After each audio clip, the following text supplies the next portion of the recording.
夫の遺体を初めて発見した時、一体どのような心情でしたか？死体を見たのが初めてだったから喜怒哀楽で言うとどちらかというと無ですね。 4,000명의 여성에게 300억 원을 썼다고 호언장담하던 남자, 자칭 키슈의 돈 후안이라 불리던 노자키 고스케. 하지만 그의 화려했던 여성 편력은 55세 연하의 어린 아내를 맞이하며 비극적인 종말을 맞이합니다. 2026년 3월 일본 열도를 반전으로 뒤흔든 2심 무죄 판결. 정황 증거는 차고 넘쳤지만 정작 그녀를 범인으로 지목할 결정적 한방은 없었습니다. 그는 자서전에서 미인을 안기 위해 돈을 벌었다고 당당히 밝힐 만큼 여자에 빠져 있었습니다. 평생 수천 명의 여성에게 수백억을 쏟아부었던 그는 어느 날 운명처럼 한 여자를 만납니다. 두 사람의 영화 같은, 아니 어쩌면 비극 같은 만남은 2017년 가을 도쿄의 하네다 공항에서 시작되었습니다. 당시 76세였던 노자키는 공항 로비에서 마주친 한 젊은 여성에게 시선을 빼앗깁니다. 모델 지망생이라며 자신을 소개한 21세의 미녀, 바로 스도 사키였습니다. 노자키는 그녀의 환상적인 미모에 매료되어 그 자리에서 번호를 가로챘고 두 사람의 기묘한 만남이 시작됩니다.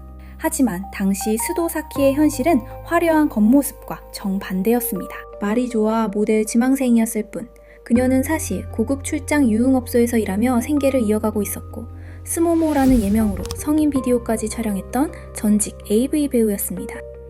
당시 그녀는 심각한 생활고와 빚에 시달리며 어떻게든 돈을 벌기 위해 발버둥치던 상황이었는데요.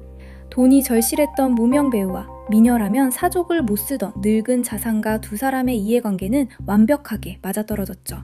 노자키는 사키를 붙잡기 위해 파격적인 제안을 건넵니다. 나와 결혼해준다면 매달 용돈으로 100만엔을 주겠다. 100만엔은 우리 돈 약 1000만원에 달하는 엄청난 돈입니다. 대신 조건이 있다. 일주일에 단 몇 번만이라도 와카야마 현에 있는 내 집으로 내려와 다정한 아내 연기를 해달라. 매달 가만히 있어도 들어오는 1000만원의 유혹. 스도사키에게 이 결혼은 사랑이 아니라 인생을 역전시킬 수 있는 최고의 비즈니스 계약이었습니다.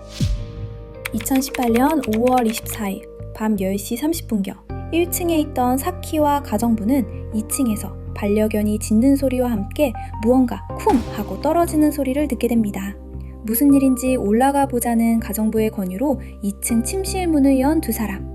그리고 그곳엔 벌거벗은 채 쓰러져 있는 남편 노자키가 있었습니다.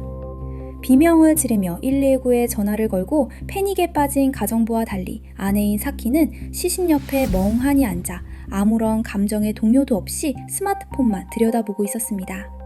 사망 원인은 급성 각성제 중독. 시신에 주사 자국은 없었고 누군가 음료나 술에 약을 타서 마시게 한 경구 투여로 밝혀졌습니다. 경찰은 즉각 집에 있던 두 사람을 조사했습니다. 하지만 가정부는 그가 사망한 것으로 추정되는 시간대에 외출한 알리바이가 있었고 수십억의 유산을 받을 수도 없었기에 용의선상에서 제외됩니다. 반면 사키는 가정부가 외출한 사이에 남편과 단둘이 1시간가량을 보냈고 사망 직전 그녀의 스마트폰에는 완전 범죄와 각성제 구입을 검색한 기록이 나왔습니다. 심지어 SNS를 통해 실제 밀매업자에게 약을 구매한 정황까지 발각되죠. 130억의 유산을 노린 아내의 치밀한 독살극. 정황상 누가 봐도 범인은 그녀였습니다. 하지만 재판이 시작되자 스도사키 측의 반격이 시작됩니다. 죄다 각성제를 산 건 맞습니다. 하지만 그건 남편이 자신의 활력을 높이기 위해 구해달라고 부탁했기 때문입니다. 평소 77세의 나이에도 밤에 활력을 위해 수많은 약을 달고 살던 남편이 스스로 양을 조절하지 못하고 과다 복용했다는 주장이었습니다. 실제로 노자키가 생전에 지인들에게 각성제를 구해달라고 수소문했던 정황들까지 법정에서 드러나게 됩니다. 이 주장은 재판의 흐름을 완전히 뒤집어버립니다. 2024년 1심에 이어 지난 2026년 3월 오사카 고등법원 역시 그녀에게 무죄를 선고합니다. 검색을 하고 약을 구한 건 맞지만 그녀가 몰래 약을 타서 먹었다는 직접 증거가 없다. 즉, 약을 입으로 마신 이상 남편이 원해서 스스로 마셨을 가능성을 법적으로 배제할 수 없다는 논리였습니다. 살인죄는 무죄였지만 그녀는 복역 중입니다. 이 사건과 별개로 다른 남성에게 현금을 뜯어낸 사기죄로 징역 3년 6개월을 선고받았기 때문입니다. 심지어 옥중에서 복방 3년 반 생활이 기대된다 등 황당한 발언을 해서 일본 네티즌들을 경악하게 만들었죠. 노자키는 생전 형제들에게 돈을 주기 싫다며 전 재산을 가나베 씨에 기부한다 는 유언장을 남겼습니다. 하지만 스도사키가 살인죄에서 무죄를 받게 되면 상황이 완전히 뒤집히게 됩니다. 살인범이라는 오명을 벗은 그녀는 법적 아내의 최소 상속 권리인 유류분을 당당히 주장할 수 있게 되고 유언장과 상관없이 유산의 절반, 즉 약 65억 원을 합법적으로 챙길 수 있게 된 것이죠. 현재 2심 판결에 엄청난 굴욕을 느낀 검찰은 강하게 반발하며 즉각 대법원에 상고한 상태입니다. 하지만 일본 사법부의 특성상 1심과 2심에서 연속으로 무죄가 나온 사건이 대법원에서 뒤집힐 확률은 1% 미만에 불과하다고 하는데요.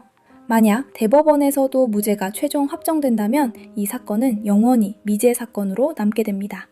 그리고 그녀는 완벽한 자유와 막대한 부를 동시에 얻게 되겠죠. 미녀들과 돈으로만 맺어진 노자키의 인생의 결말은 비극이 되었고 법은 심증만으로 그녀의 미소를 지울 수 없었습니다. 여러분은 어떻게 생각하십니까? 완벽한 증거를 지워버린 천재적인 범죄자일까요? 아니면 억울하게 누명을 쓴 아내일까요? 그녀는 결국 65억을 손에 쥐게 될까요? 오늘 사건이 흥미로우셨다면 구독과 좋아요, 자유로운 댓글 의견 부탁드립니다. 지금까지 까마귀의 밤이었습니다. 감사합니다.